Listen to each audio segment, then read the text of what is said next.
One second. Oh, there you are. Hi. It's so good to see you. Nice to see you too. Hold Can on. you hear me well? I'm hearing a little bit of a lag. Uh-oh. Let's see. I can hear you. What about Okay. me? Testing 1, 2, 3. Testing 1, 2, 3. Yeah, I can hear you now. Okay, good. Okay. Give me a second. I'm trying to.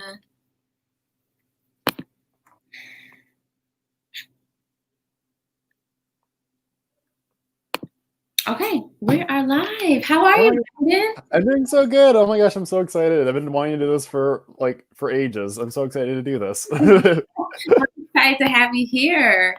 And Let me see. I need to. Which one looks good? This is better, right? yeah, this works. Yeah. Okay, perfect. Hi, Gardanian Moon. Can you see the comments, Brandon? Let me press comments. There we go. Hi everyone. Okay, cool. Wow. People are coming in. So, go ahead and introduce yourself, Brandon. Yeah. Oi, gente. My friend. Hello, my friends. My name is Brandon. I'm a TikToker actually. I have a tick. I'm mainly on TikTok actually. But yeah. So about me. I actually recently got an award with the Department of State. It's called the Fulbright Teaching Assistant Award.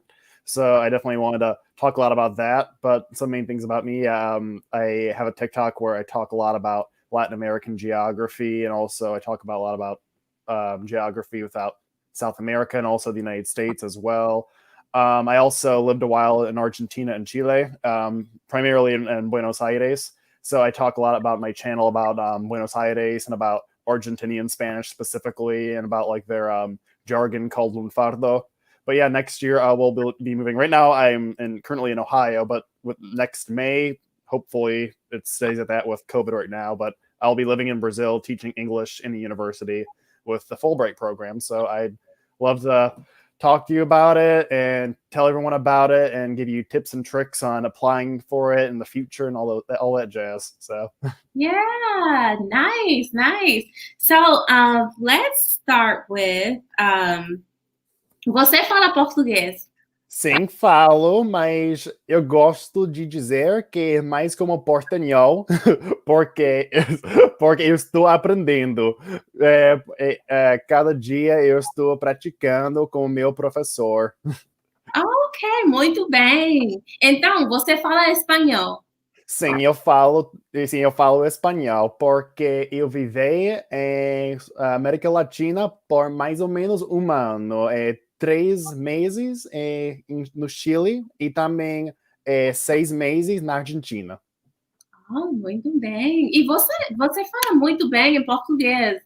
Obrigado. Eu pensava que você não fala.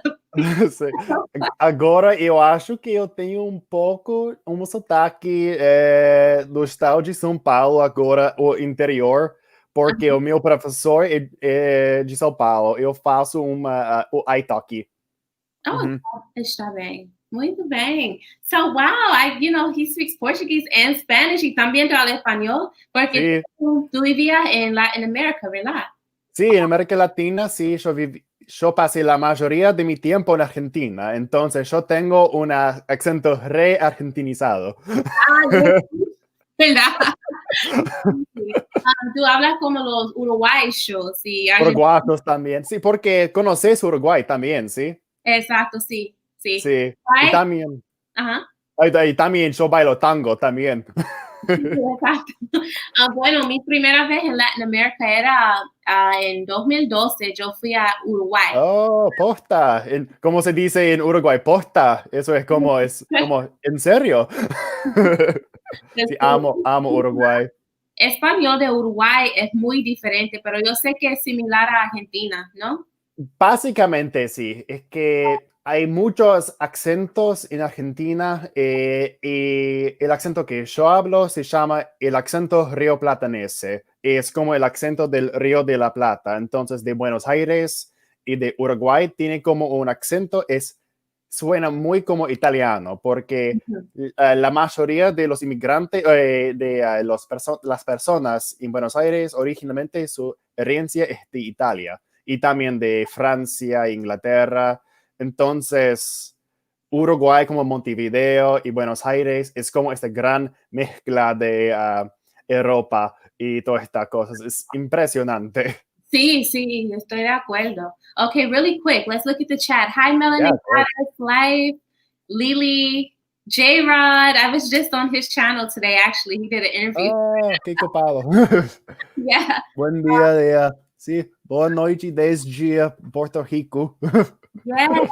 Adienes Reyes, humble brother. Hey, hey, you guys, welcome. Bienvenido. So, if you guys are just coming in, I introduced Brandon here.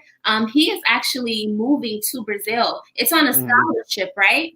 Yes, it's called the Fulbright. It's called the official term for it. It's called the Fulbright ETA, which means the English Teaching Assistantship Program, and it's with the Department of State. Nice. So let's talk about that. How did you get involved with this? How did you find this program? Yeah. So to begin with, in college I did an internship in Washington D.C. and I was with the Peace Corps actually, which is another thing we can talk about too if you want to find a way to teach English. But I didn't join the Peace Corps. I was like just interning in the headquarters. And my teacher, I told her, like, what I want to do in the future is I want to be an educator. I want to specifically I'm planning on getting my master's degree in geography. I want to be a geographer. And I'm fascinated with everything Latin America and like the regionalisms of it. And I was telling her, like my dream is to go to Brazil. I've always had this deep fondness for Brazil. And she says, well, have you ever heard of the Fulbright? I'm like, did what? And so she told me about it. And basically it's this program with the Congress and the Department of State. It was created by there's a man who was I think a state representative in the 1940s. His name was J. William Fulbright, and he worked with the I forget the name of it, but it was like the part of the Congress that works with international affairs of the Congress. There's like specific group, but they made it in his honor. So basically, it's a thing where people that are either that have just graduated out of college, it's that they're basically being a cultural ambassador towards the United States in a different country, and you're teaching English while as well like teaching about American history and values and representing your nation. So I wanted to do the one for English. There's two versions of it. Mm-hmm. There's the English Teaching Assistantship, which people just call ETA. And then there's one called the Fulbright, that true Fulbright. Like, I don't know what it's called, true Fulbright, but the more famous one. It's one for people that are usually getting their master's or they're getting their PhD. And they get to do their research for about a year. Hold on a second. I'm sorry. Are you getting storms over there? I don't know what's going on. It's probably Amber Alert stuff. It's not. Flood warning this area until 138. Oh, that happened to me last night. Where do you live? I live in Ohio. I'm in Dunwoody. Oh, okay. I live in Ohio. We were getting some flash thunderstorms last night too. So I'm so sorry. Okay. Oh, you're fine. You're fine. But like my phone's going off like. But like you get to basically do your research like for your master's or your PhD in a different country. For example, someone who I know, he got to do his he studied international affairs with focus on Brazil, and he studied in Florianopolis for his PhD for a year, studying about like developments in favelas, like the favelas, the economic growth and stuff like that. So like that's the overall thing. That's what it is. And I guess, but the biggest differences between them, I have to say, is when it comes to the English teaching assistant program, what I'm doing, and the I guess the traditional Fulbright is, I don't get to choose where I'm living. So the thing is, and the tricky thing is, you can only choose one country per time you're applying. So it's like but the good thing is, I want to do Brazil really badly, and I don't care where I'm living in Brazil. I don't care if I live in Manaus. I don't care if I live in Rio. I don't care if I live in Recife. I want to move into Brazil. Yeah. But if you're gonna do the research grant, that's what it's called, the research grant. You get to choose anywhere you want. You get to make contacts with the universities and stuff like that, and all that jazz. So does that make sense? It does. So it's about the research. Say it again. The research grant. Yeah. So the Fulbright grant, the official one, the most famous one, it's called a Fulbright Research Grant. That's the one where that's for people that are getting their master's degrees or their PhDs. and they get to choose. Like for example, my next door neighbor she actually got accepted to do the one for Israel. She wanted, she was going to go to Tel Aviv because she wants to become a doctor, and she found a good place, university there that does the research she wanted to. So she was originally going to go to Tel Aviv, but then she did something else. I don't know. Well, but that's basically what it is. That's so cool. It's absolutely amazing how it's so many different resources to go over. Yeah. Oh gosh, yes. Yeah. That's why I wanted you to come on my channel so I can introduce followers, because I always have questions about, or just people talking, they want to move abroad. And a lot of people feel stuck, Brandon, believe it or not. They don't. I was there. I was there. I tell you. So how long, answer this. Before you actually decide to take action to do this, how long did it sit with you where you were just wishing I want to move abroad? How long did it sit? Oh my God. I remember it was for a while. In 2019, I remember it's because I graduated from college. Because the thing is, I graduated from college. I studied international studies. Didn't know really what I wanted to do with my life at first. At first, I thought I was going to join the thing I thought I was going to do was join the what's it called? I don't even remember now. It's called the international service for the U.S. government, which basically is working in embassy work and stuff like that. I thought that's what I wanted to do, but then I remember I went to Washington D.C. and talking to people about it. I'm like, this is what I personally want to do. I bet some people out there, it's a very noble job, but it's a tough job.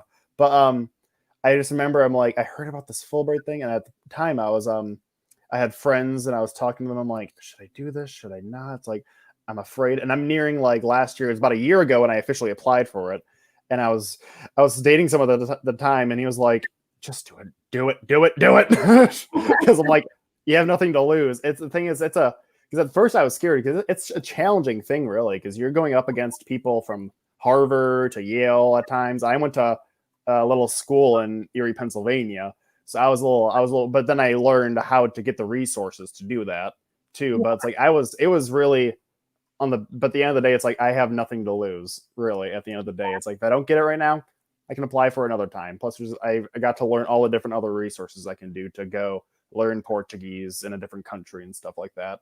Yeah. Okay. Someone is asking a question. YS 2005 is saying, how did you get the green card? So you don't have a green card for no. So good question about that. Okay. So I Gatorade break. So right now, that's a great question. So usually I would have already gotten my visa. It's really the visa. I would be getting a teaching visa, or a working visa for Brazil. Things got pushed back due to COVID. But the best part is once you get accepted for Fulbright, they basically take care of everything for you. For example, I don't have the visa yet, but as I was actually talking to them yesterday. I'm like, when am I getting my visa? When can I go to the embassy? And they said, we'll send everything to you. You just got to write things down. You could go to DC or NYC to do it in person if you want, but everything will be covered. They basically cover the best part about Fulbright is they will cover almost everything. Up to my plane ticket, I'm going to have to pay for myself. But depending on the country, Brazil does. Because the thing is, every country, though, with Fulbright is completely different. For Brazil, and the biggest thing about Brazil too, why I really recommend it, is it has the highest amount of applications available. For the English teaching assistantship program specifically. They usually have 40 spots available, which I know sounds small, but compared to a lot of others, that's a lot. The largest ones are Colombia and Brazil. But the best thing is once you get accepted, they will take care of everything on your living conditions, where you're going to work, all that stuff. Okay. Almost, yeah. So when it comes to Brazil, yes, I know I've been watching some other places, like a girl in Ecuador. She had to find her own living spaces, so that's a little bit of a challenging thing. But when it comes to Brazil, I remember I was watching YouTube videos. A girl with the program, she lived in Belo Horizonte, and she got to work and live inside the university. Oh, nice. Mm-hmm. That's nice. Looks like Crystal wants to know: is this paid? Yes, you're getting a stipend though, so it's considered a stipend. So definitely, right now for me, that's one thing you gotta take into account is you gotta save right now, so you're not eating your toenails for next year.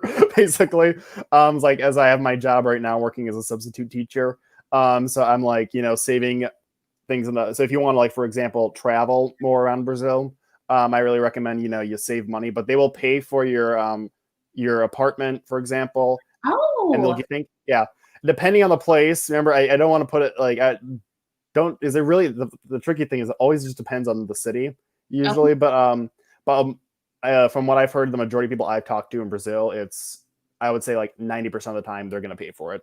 But they'll pay for your living spaces, and they'll give you a stipend of around, I think, $1,000 to $2,000 a month, so you can get food and like stuff like that. Yeah, Brandon, that's decent money for Brazil. yeah, I mean, yeah, exactly. When you're living in Brazil too. yeah, yeah, that's pretty decent. Mhm. Definitely. Yeah, Um, yeah. Congratulations, Sid. Just received their TEFL. I'm Oh, looking. Oh, congratulations! Oh, that's another thing too about they give you your TESOL. They pay for your TESOL. I'm getting my TESOL right now. I'm studying to get my TESOL, and they are paying for it totally free. wow.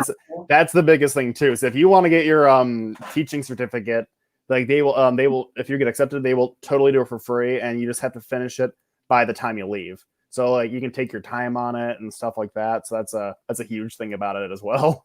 Yeah, Yeah, pretty cool. Nice, nice. yeah. So I don't know if I asked you this already, but no, I didn't ask you. I don't know if you said it already. How long are you going to be there? Like, and how long is your Yeah.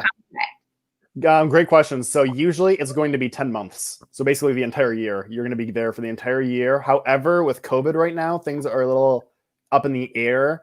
So this is why definitely in a year from now, what I want to do with this is let's definitely do this again, like in 5 months. And I can tell you once I'm there too, more about it. But the thing is, I actually got a letter from the director of the Peace Corps, like an official one. They said, always it's going to be 10 months. That's the tradition. You start from like February to like November. Okay. And then, but things are a little odd with COVID. For example, I don't know. They're going to be telling me by like November 15th Oh, when we're going, So I could be, but at this moment, like knock on wood, it's still happening, but it could be pushed back as like by like March all the way to like July. But okay. at the end of the day, it's still a lot of time though. I'm like, gosh, July through November, like living in Brazil, that's a lot of time still. Yeah, that is a very long Yeah. time, especially for other people if they do decide to do it or people Hmm. in the future. I mean, if you've never been there, it's definitely a long time. Oh yeah, you betcha. You betcha. It's really a lot. And the one thing they definitely want to look, this isn't going to hinder, I would say, your application process. The most important thing they want you to know, it doesn't matter whether you've never left the country in your life or not. What they really want to look for too is, can you live by yourself in a foreign country? So it's like, because like, I mean, I said like I lived in Argentina and Chile, so yes, but they want to know like your responsibility and why you're going in the first place. Because Okay. the challenging thing you got to realize about the Fulbright, what's a little bit different is that you're basically representing the country. The country, literally the United States government, is paying you to be a representative. So a lot of times they also call it you're being a cultural ambassador. So a lot of the times, one of the main things you also have to do with the Fulbright program, and I think this is the most fun part, is one, they definitely want to see you taking part in some type of cultural thing within the country, but also showing your own country's culture and your own and things like that. For example, you can do so many things with this. And Mhm. I think some places, I think they want to see like how many hours you have. But there's this guy, I need to find his YouTube channel after this. But like, you ever saw like, I know like in historically black colleges, they have this like stepping tradition, like the stepping traditions. Mhm. And he lived in South Africa, teaching English in an elementary school with the Fulbright program. And these kids really wanted to learn it. And he was like, well, this is my culture. I'm going to teach it. And because he said he was in a historically black college. So he was teaching these kids in South Africa how to do the step dancing. And Okay. then so it's like you can do that. I saw other friends, other people too, like they've done things. Like for example, for me, what I want to do is I'm a huge movie geek, and I love talking about cinema. And I think a lot of times when I talk to my Brazilian friends, the only types of movies they might know about America, unless they're big like movie fans, is just like Marvel and Disney. So Yeah. I really want to make like a club, like talking about like like movies that like your average American has probably watched and that we quote often, or show different parts of America besides New York City and things like that. Yeah. And yeah, so it's like, so you get to like do something. You can create your own clubs, like, and stuff like that that is representing like where you're from and things like that. And you also get to do other things too. Like I want to learn capoeira too. Like that's something I really want to do. I was going to ask you that, like, why learn the capoeira while you're there? Oh yeah, that's the thing. Yeah, because you can do both. You're supposed to like, they recommend you do both. Like you create something within your community and you take part in the community. Because I remember I watched some of your videos. You know how like you said, I think you've said before, like what got you into Korean is like Taekwondo and things like that. Well, for me, when I was a kid, as I live in Cleveland now there's a community of capoeira here. But when I was a kid, I played these video games, these fighting video games, and there was the capoeira fighters in the game, and I'm just like mind boggled by them. And so ever since I was a kid, that was probably one of the main reasons I wanted to learn Portuguese and learn about Brazil, was like about capoeira. So now it's gonna be cool. I actually get to go to like Brazil and learn capoeira. Yeah. Oh wow, that's interesting. You know, someone asked here. So I don't know if you're comfortable with saying where you're moving, what city you're moving to in Brazil. Yeah. Are you okay with saying that? Well, you know, the issue is I don't even know at this moment due to COVID. That's the one issue. Usually the thing, yeah. Any city. Yeah, so right now I can be moving to any city. Usually I would have known back in March, and I would have totally been comfortable talking about it too, because like I want to be making TikToks. I'll definitely be making more like videos about it and stuff like that. But I usually would have known like March, but things are pushed back. Apparently I'm supposed to be knowing by November 15th. So that's what I'm supposed to be knowing. But the most popular places in Brazil, one thing I can answer is, a lot of times you're probably not going to be living in the major cities. You might be actually living more in the suburbs, or in the smaller states. For example, one of the more popular places to be living is Belo Horizonte, which is like right above São Paulo. It's more like it's basically like I like to call it like the Ohio of Brazil, basically. More industrial, have a funny accent, like things like that. Also, people have even been sent to Manaus. Manaus has actually been kind of popular as well. Okay. But like major cities like Rio de Janeiro, São Paulo, not as popular actually, but like so more like it's like kind of like the cities are like populations like more like 1 to 2 million, if that makes sense. Okay, nice. Okay. I don't know what Kelrick is talking about here. Is the professor named Dr. Gasman? I don't. Is he referring to your professor? I think your professor. Oh, an italki. No. I really recommend a great professor. His name's Geraldo Machado. He's a really great professor. He's awesome. He's from São Paulo, in the interior area. He's a really cool guy. So I highly recommend him. Guys, like, do you guys see this? So a lot of us that speak different languages, we all use the same resources. Oh, and Pimsleur. I use Pimsleur too. Oh my gosh. Pimsleur was amazing. I love it. Pimsleur is off the chain. I love Pimsleur. Have you ever used Drops? Drops? No, I've never heard of it. Oh, I love this app. It's an app. You can get it for free. But like I was using it to help me with my Spanish and Portuguese, so I bought 2. I think I deleted it because I was running out of space on my phone. But it's great for vocabulary. Okay. It's like this thing, like they have all the different type of vocabulary, but it's kind of like a cute thing format where it's like a drop comes down like a droplet and it shows like a picture.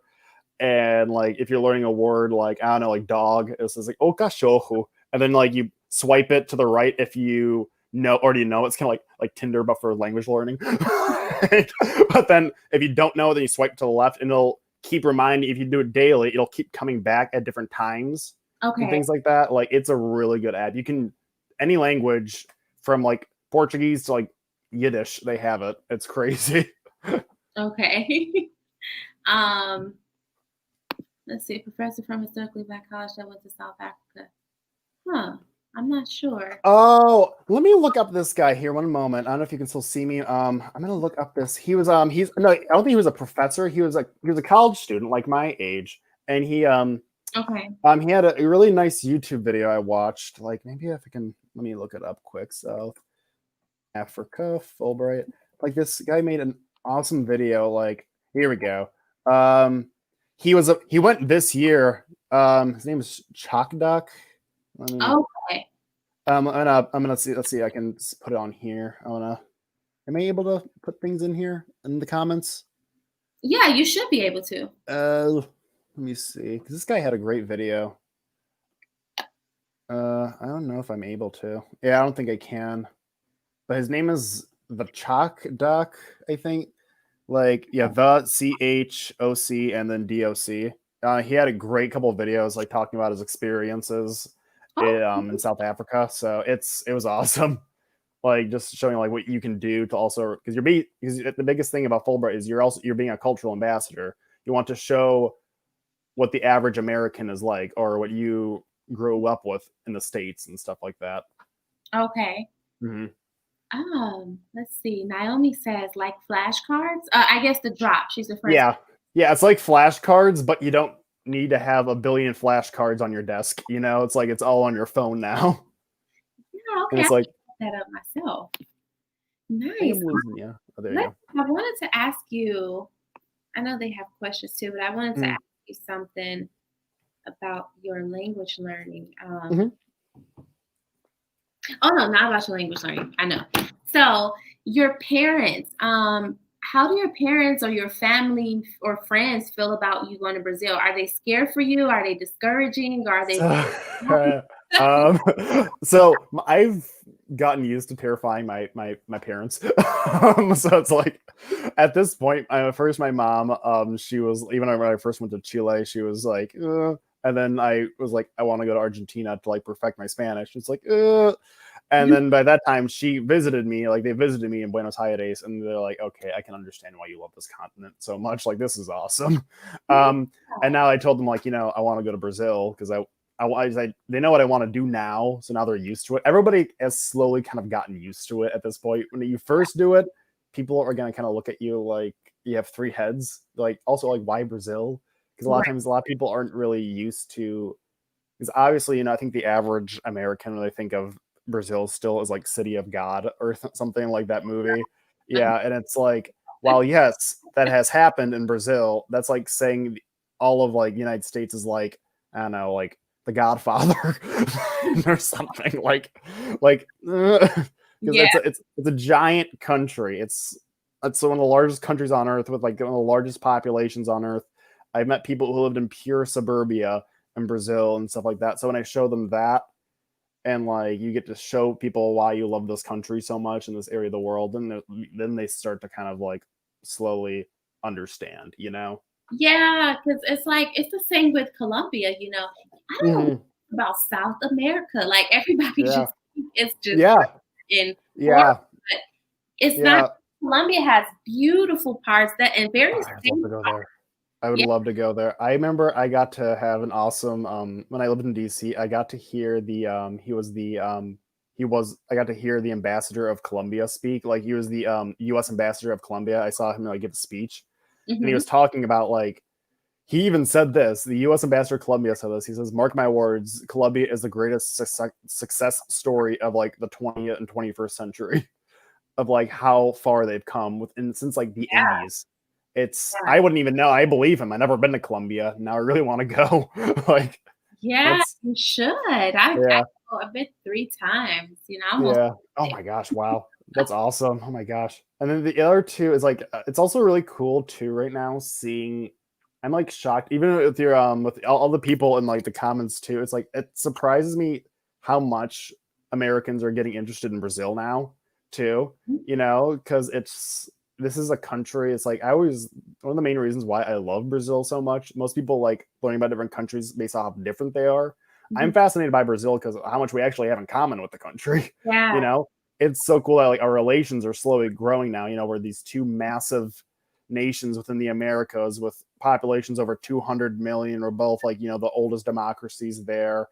And we have these extremely diverse peoples, these very extremely diverse states and regions and stuff like that. And once you start talking like that, people are going to get interested, Yeah. Oh yeah, definitely. Let's see. Nightshade. What was the hardest part for you learning Portuguese, Brandon? Good question. Pronunciation. Definitely. the pronunciation screwed my mind up a little bit. That and like I would say overall, it's like the pronunciation just kind of like messes with your brain. Also, when you first start learning it, if you speak Spanish already, it's like just kind of not trying to speak in Portuñol when you're first learning it and stuff like that is like mixing up the grammars a little bit. But I would say like that is probably the biggest difficulty because especially like I remember one of your last interviews too. It's like it's just the nasal sound that like really gets you, you know? Yeah, definitely. Yeah. Yeah, that's the sound. It's very it has a unique sound. Yeah. I can't remember who said it, but somebody said something so funny in one of my chats. They said Portuguese sound like, oh my God, what did they say? Oh, I think either eyes. There was a famous quote too. There's this one comedian. She said it once. Joanna Hausman. She's like one of my favorites. She's a Venezuelan comedian, and she said, "Portuguese sounds like a Russian speaking Spanish." Yeah.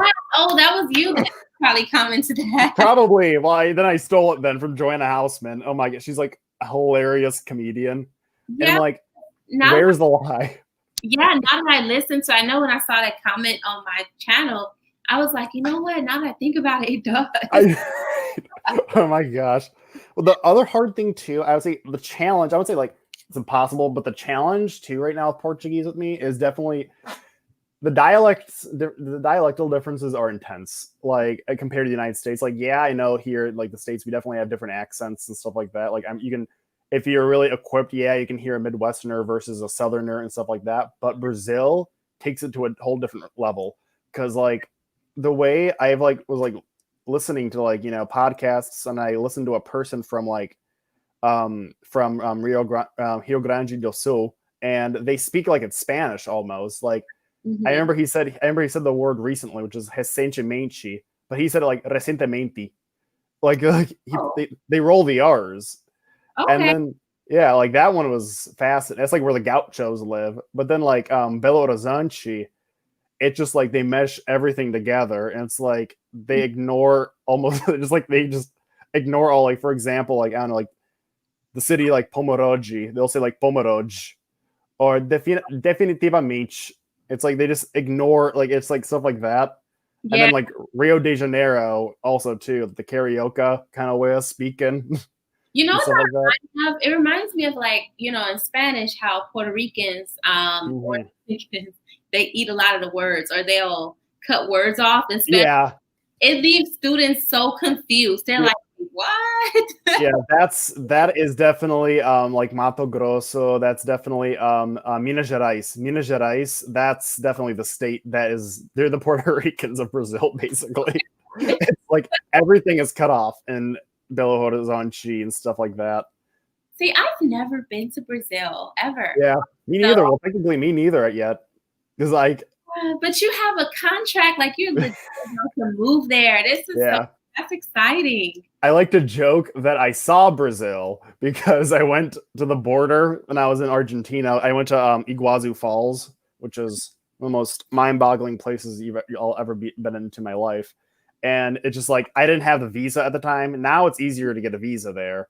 And I think you don't even need to at some times. But like, I remember I was at the border of Brazil and I'm just like, someday.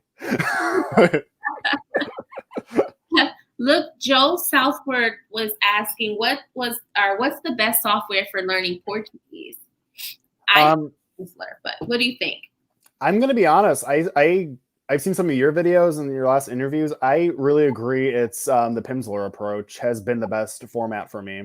I know everybody's a different learner, but like the best thing now, it's a lot cheaper now too. I bought it when I was like in 2014 for a Christmas present. I was like, Pimsleur has really went down. Like I know some people say it's so expensive. I'm like, oh, you have no idea. Literally. It was like $200 to $400 for this. I remember. I remember. Yeah. I begged my family when it was like in 2014. I remember, and I'm like, can I please have this? And they're like, if that's for your education, I guess. But like, me too. Like, I tell my mom, like, Mom, I want this Pimsleur thing, and she's like, girl, what is this crap? No, I know. So like, I bet the best thing though about Pimsleur is that one, it definitely does work if you do the process right. If you listen every day, and then the reading and the pronunciation stuff. The interesting thing though about I was talking to my professor about it. He's like, the one interesting thing, I don't know if they changed it, but it's like the accent in Pimsleur is weird because they actually like that's not really how any Brazilian actually speaks. They kind of mix together like the São Paulo accent with the Rio de Janeiro accent to kind of like mesh them together, which actually I think was kind of a good idea because it helped you get used to both of them, you know? Yeah. And to help you, it's a lot of repetition, right? With him. So I think it's good to just train the ear and to just practicing more, you know. Yeah. Also YouTube, the University of YouTube has honestly been one of my best things. Like like one of my favorite people ever. If you want to learn, one of my favorite, she has a podcast. Her name is Virginia Langhammer. Have you ever heard of her? Oh, she's my she's my Portuguese sensei at this point.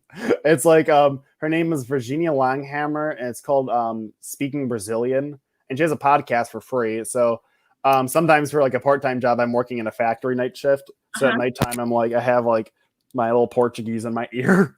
I need to write that down. You said, you know what? When we hang up, then you'll let me know after. Oh gosh, yes, of course, yeah. Okay, because that's something I said I'm going to do, especially because I'm like stay-at-home mom. So I have some time on my hand, and I just need to listen to podcasts and you know. Yeah. No. Yeah. Exactly. Good. Let's see. Someone else. Some other. Oh my gosh, there's so much now. My goodness. I know. Like the questions. Let's see. I want to go to Salvador, Bahia. Oh my gosh, same.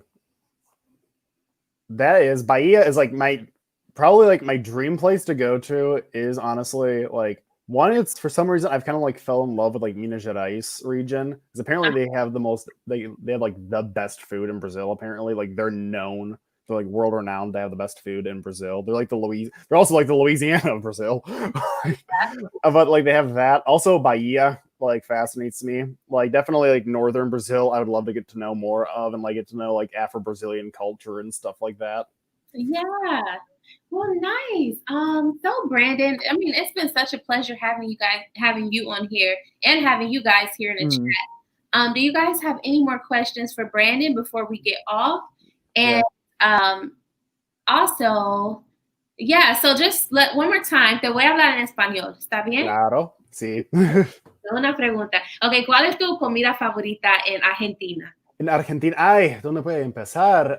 Definitivamente los alfajores es como una galleta con dulce de leche.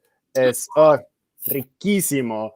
Y también el asado. El asado es impresionante. El carne argentino, no hay una tierra como Argentina cuando se trata de el carne. Es como, a mí me encanta los argentinos como cada domingo, todos los argentinos como ellos tienen un fuego en su casa y tienen como un smorgasbord de tipos de carne y toda la noche estamos probando carnes distintas y todas estas cosas. Y también el yerba mate, el trago, el bebida, como ese un té.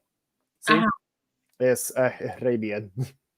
Está bien. Es algo que yo comí cuando yo estaba en Uruguay. Yo creo que se llama torta frita, pero lo tienen en Argentina también, ¿verdad? Torta frita, pienso que sí, probablemente. O también, voy a googlearlo. Pienso que sí, torta frita. Hay una otra también. No conozco. Se llama, sí, es argentino y uruguayo. Exactamente, sí. Cuando yo estaba en Uruguay, yo lo probé. I was like, oh my God. Y viene con dulce de leche también. Todos los postres, todo como la comida en Argentina, como los postres y todas estas cosas, son impresionantes porque también, por algo razón, esa es mi palabra favorita en español, impresionante, que por ejemplo, porque muchas personas en Buenos Aires también tienen herencia de Francia también.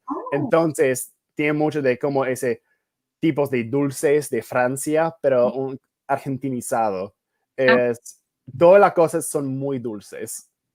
Sí, me imagino que sí. It's so cool how we could just switch from English to Spanish. Like, oh yeah. I absolutely love bilingual people. Mhm. I just do. And you know what? I'm a little biased because I love seeing Americans speak Mhm. different languages. Like, I'm such a geek and a nerd. Yeah, I love to. That's the coolest thing on my I definitely have to say definitely follow for everyone if they're interested in Argentina, like Argentina and like culture like that. My main, my TikTok account. That's what I make. I've been making a lot of videos. I talk a lot about videos like about geography of Latin America and the States as well, in different cultures and regionalisms. Uh-huh. It's called so it's called Atlas_Catawba. So it's Oh, like put your account here in the chat. Can you I do don't think I can, unfortunately. that? But like if you could write it down, so it's spelled like ATLAS, like the book Atlas Okay, Atlas. underscore, Huh? and then Catawba. That's the island I grew up on. So it's CATAWBA. And the main thing I talk a lot about on my channel, I had like one video. I've been having a lot of videos lately. Have been getting really popular. I made one about a couple months ago that got like 1 million views, and I talk a lot about like also too. I have like a ongoing series where I talk about Argentine slang. In Buenos Aires, they have a very particular slang. Yep, that's it. Perfect. And it's Okay. called they have this fascinating type of dialect called lunfardo. And lunfardo is this thing what they call in linguistics called an argot, where people make up words on purpose so outsiders will not understand you.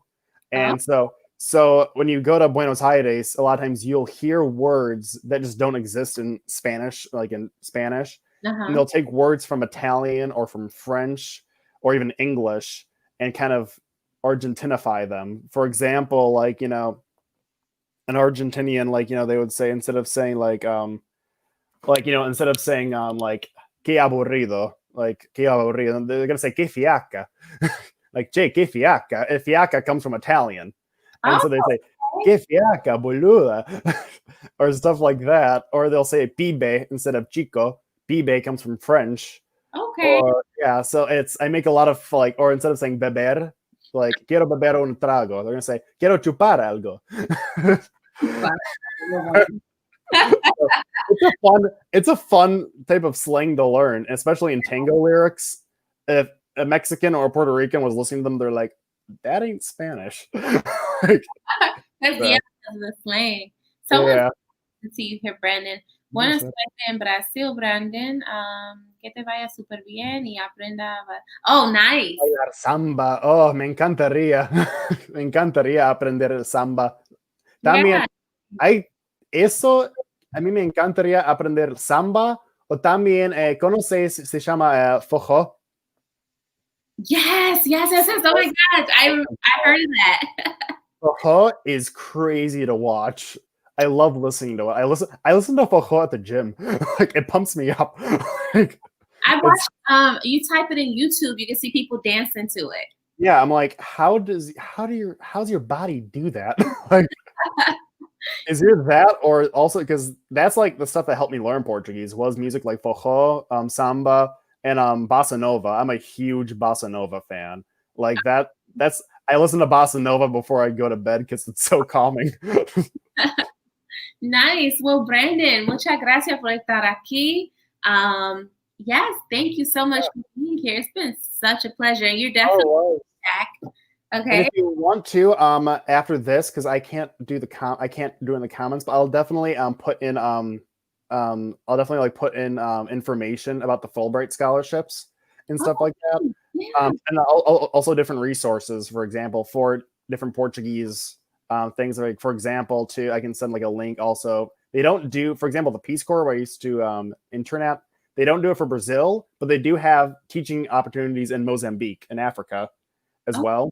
So that's a place you can look into too. And that's always going year round when it comes to that. So, but for next year for Fulbright, I think it just ended this year when it comes to 2022, I think, but it's always going year round. So I'll put in the links available for learning about Fulbright for Brazil and all the different countries available and stuff like that. And if you have any questions, also too, let me also my other link too for Instagram if you have more I was questions just about going to say that. Yeah. yeah. Your IG. Joseph just answered. Yeah. So my Instagram is Brandon. Well, it's my name. Yeah. So it's basically just my name. I think my name is still on here. Brandon Serenity. So Brandon_Serenity. But yeah, if you have any questions specifically about the Fulbright and how to apply and how to make a good application, if you're in college, make good friends with your people in your college to help you with like getting letters of recommendations. Befriend your English department when it comes to doing that making those good letters of like why you want to go to Brazil and stuff like that. Like you're gonna have to be best friends with these people and make a really interesting clause about why you want to go to the country and stuff like that. But yeah, definitely follow me, Brandon_Serenity. Yep, perfect. There we go. Questions, and I'll definitely put down the links for after this. Yes, definitely. Okay, so what's going to happen is once I hang up from here, wait a while for it to actually upload, and then you can put it in the comments. I'll pin your comment. All right, perfect. Oh, this was so much fun. Thank you for the opportunity. Thank you for sharing with my audience how they can apply and how they can go through this program to teach English abroad. There's many ways, guys. So it's not one way. Exactly. It's always different ways that you can get out of the States. Yeah, exactly. The possibilities are always out there. They really are. Ok, pues, gracias por estar aquí y eso es todo. Adiós. E, bueno, boa noite. Tchau, tchau. Até logo.